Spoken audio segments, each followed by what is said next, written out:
इसी खबर पर अधिक जानकारी के साथ हमारे पॉलिटिकल एडिटर अदिति नागर भी इस वक्त कनेक्टेड है। और अदिति, क्योंकि लगातार इस बात का जिक्र होता है कि यूपी में चुनाव भले एक सीट पर क्यों ना हो, लेकिन पूरे देश की निगाह रहती है और यूपी में 9 विधानसभा की सीटें, इसके नतीजे बहुत कुछ तय करेंगे। तौर पे देखिए, 2 तरीके से चीजों को इम्पैक्ट करता है। और जब योगी आदित्यनाथ और नरेंद्र मोदी की मुलाकात हुई, तो जब हम निमंत्रण की बात कर रहे थे कि कुंभ मेले के निमंत्रण का जिक्र हुआ, वहां पर निमंत्रण दिया गया, तभी एक बहुत गंभीर मुद्दे पर चर्चा हुई और वो मुद्दा शिक्षक भर्ती को लेकर था। देखिए, टीचर्स की भर्ती पहले से ही बहुत लंबित और लंबा मुद्दा चल रहा है।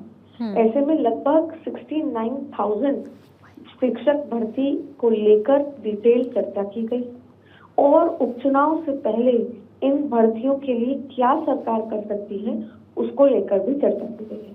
ये सीधे सीधे सरकारी नौकरी का मसला भी है, ये सीधे सीधे जो केंद्रीय जो स्कूल है, सरकारी स्कूल है, उसमें जो टीचर्स की जो खाली पोस्ट है उसको लेकर भी मसला है। और जाहिर तौर पे एम्प्लॉयमेंट का एक बड़ा इसमें लोगों का एम्प्लॉयमेंट को लेकर भी बहुत बड़ी चर्चा है। तो उत्तर प्रदेश के लिहाज से एक बहुत महत्वपूर्ण मुद्दा था जिसको योगी आदित्यनाथ ने प्रधानमंत्री नरेंद्र मोदी के सामने उठाया, उनसे चर्चा की और इसका कोई राजनीतिक समाधान निकालने पर भी जिक्र किया गया।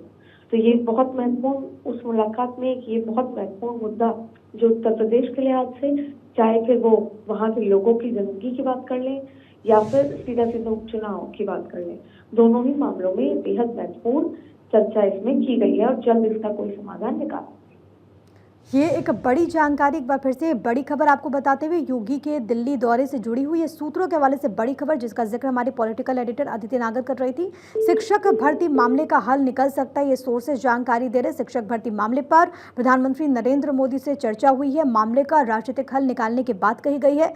उपचुनाव से पहले हल निकालने पर बात हुई है। 69,000 शिक्षकों की भर्ती का ये पूरा मामला है और इसको लेकर के हमने देखा कि क्योंकि मामला कोर्ट में भी और इसको लेकर के लगातार तस्वीरें हैं वो आप देखते हैं।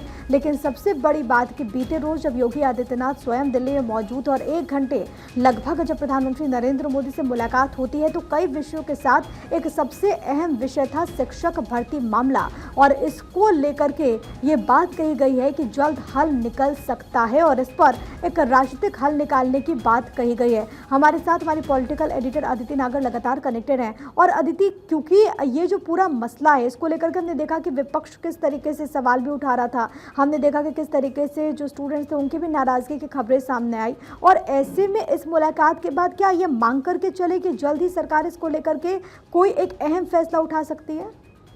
दरअसल 12 नवंबर को सुप्रीम कोर्ट में सुनवाई भी हो सकती है और 69,000 शिक्षक भर्ती जो मामला था उसमें प्रधान पीएम से योगी आदित्यनाथ ने बातचीत की थी।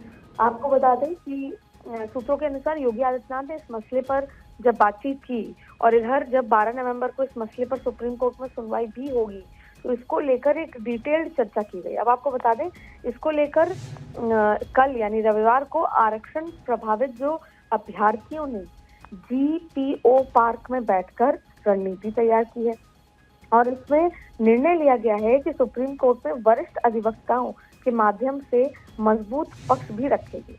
आपको बता दें, पिछड़ा दलित संयुक्त मोर्चा के प्रदेश अध्यक्ष सुनील कश्यप ने बैठक में कहा कि पिछले 4 साल से आरक्षण प्रभावित अभ्यर्थियों के लिए सभी त्योहार खींचे जा रहे हैं। वह आर्थिक तंगी की वजह से कोई त्योहार नहीं मना पा रहे। प्रदेश सरकार से पिछले 4 साल में इस भर्ती में न्याय की भीख मांग रही जा रही, इतना रोष नाराजगी है, लेकिन प्रदेश सरकार इस मामले में उलझकर कहीं न कहीं रह जाती है।